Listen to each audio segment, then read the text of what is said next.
자, 유가가 결국 100달러를 넘어섰습니다. 이미 이제 골드만삭스에서도 전쟁에 대한 우려감, 이게 이제 장기화될 것이라는 우려감이 생긴다면 아무래도 100달러 넘어설 것이다라고 지난주에 언급을 했었죠.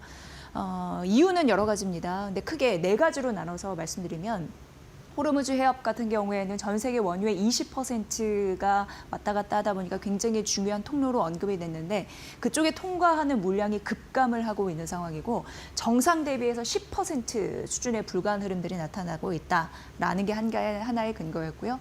두 번째는 호르무즈 말고 대체 우회 항로가 있겠거니라고 했습니다만 그쪽으로 가는 물량 또한 적다라는 거입니다. 선박 연료 부족이나 거기에 뭐 공습, 피습에 대한 이력 이런 부분에 대해서 있다 보니까 선박들이 관망을 하고 있다라는 거죠. 그런 이슈가 있는 상황이고.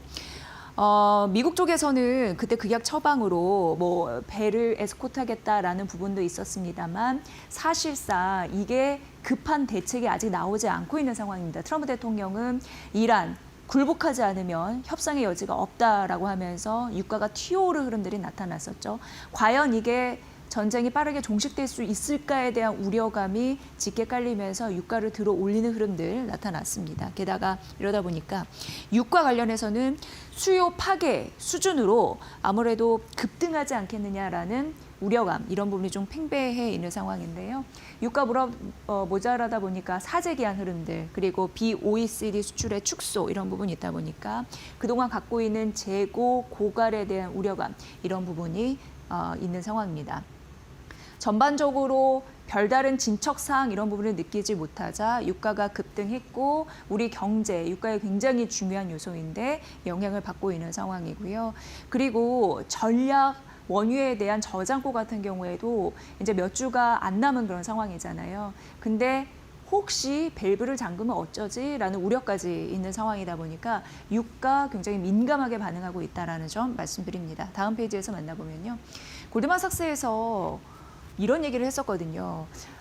물론 이렇게 갔으면 좋겠습니다. 그리고 우리가 바라는 바입니다. 전쟁이 장기화되는 것이 빨리 종식이 되면서 이런 흐름들이 왔으면 좋겠는데 지금 외국인의 매도세가 멈추지 않고 거센 와중에 골드만삭스가 우리나라 사상 최고가 다시 갈 수 있다라는 그런 리포트를 내놨거든요. 그래서 일각에서는 이것에 대한 진정성 또한 한번 의문을 품을 만하다 이런 얘기도 전했습니다. 그래서 어떤 식으로 골드만삭스에서는 우리나라를 이렇게 긍정적으로 평가하는지, 그럼에도 불구하고 왜 외국계 증권사가 외국인 그리고 매도, 그리고 환율 높고 국제 유가 100달러 가는 이 와중에 우리나라 증시 이렇게 가는 거에 대해서 혹시 전략적인 셈이 있는 것이 아니냐라는 의견까지 있어서 한번 되돌아봤으면 하는 부분에서 준비를 해봤습니다. 이란 리스크가 터지고 나서 아시아 증시 매도세가 물론 있었는데 우리나라가 거의 뭐 직격탄을 맞은 흐름들이 나타나고 있고요. 골드만삭스에서는 뭐라고 얘기했냐면 증시가 우리가 이제 과열이 됐었잖아요. 급히 오른 데 따른.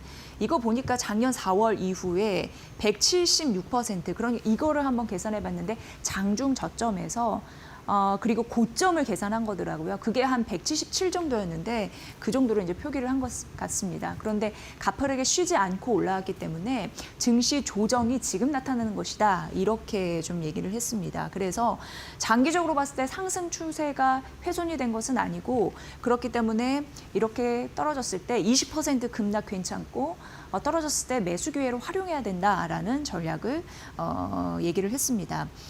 사실 제일 이제 시장에서는 또 두려워했던 부분 중에 하나가 반대 매매였습니다. 그러니까 신용 융자를 깔고 주식을 사는 건데 이거는 일정 가치 이하로 떨어지게 되면 증권사에서 강제로 팔게 되잖아요. 그래서 반대 매매가 일어납니다. 그러면서 증시가 많이 급락했을 때 반대 매매가 일어나면서 시장이 이제 폭락하는 그런 흐름들이 나타나는데 연쇄 강세 청산, 그거를 얘기하는 거거든요. 그런 우려가 좀 과장됐다라고 얘기하면서 외국인과 개인과 수급을 얘기하는 거겠죠. 포지션 과열되지 않았다라고 이 리포트에서는 언급을 했습니다. 골드만삭스는 우리나라의 그 증시를 좋게 보는 이유 중에 하나를 펀더멘털이라고 얘기했습니다. 그런데 그 이유는 반도체의 이익 성장을 꼽았습니다. 그러니까 예전과는 다르게 지금 증시가 급락해도 지금 잘 버텨라. 뭐 악으로 깡으로 버텨라 뭐 이런 얘기까지 나오는데 그 이후에 갈 수 있는 가장 큰 차별화된 점이 IT 업계의 수익성 이런 부분이 있기 때문에 이렇게 얘기하는 그런 측면도 있는데요. 골드만삭스가 그런 얘기를 하는 거겠죠. 올해 기업이익 증가율이 130%, 이전에는 120%였는데 이걸로 올려잡았다라고 얘기하면서 메모리 반도체 지속 강세론을 펼치고 있습니다. 그러면서 아시아 태평양 지역 중에 K 반도체 이거의 상승 추세를 가장 강력하게 본다라는 게 바로 그 근거였습니다. 왜냐하면 이런 쪽으로 실적 전망이 최상위권에 있기 때문입니다. 그래서 골드만삭스는 6,400에서 올해 연말 7천까지 갈 수 있다. 이런 전쟁 와중에서도 이런 언급을 했었고요. 현재 밸류에이션 그동안 20% 떨어졌기 때문에 이 부분에 대해서 밸류 매력이 있다라고 언급을 했습니다.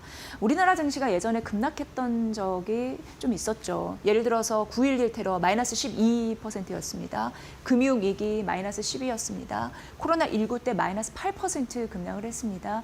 그런데 그 이후에도 1분기, 2분기 내에 코스피, 그러니까 우리나라 시장은 반등했다라는 부분과 더불어서 코스피 수익률이 3개월 내 15%, 6개월 내 25%, 그리고 1년 내 거의 50% 반등했으니 이런 한국 시장의 기초 체력, 펀더멘털이 무너지지 않았으니 조정 끝에 다시 재상승의 기회가 올 것이다. 이렇게 언급을 한 거죠. 그러면서 더해서 아시아 에너지 업종의 그 투자 의견도 바꿨습니다. 비중 축소해서 중립으로 바꿨는데 이 부분도 좀 참고를 해보시면 될 것 같습니다. 어쨌든 시장을 바라보는 인식은 다릅니다.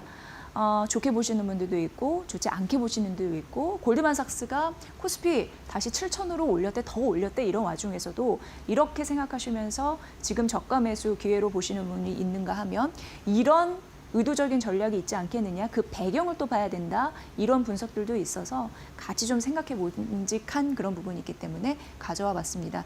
다음 머니코드에서는 이렇게 유가가 오르는데 우리는 어떤 전략으로 유가 오르는 시대에 대비를 해야 되는지 그걸 좀 준비해 봤고요.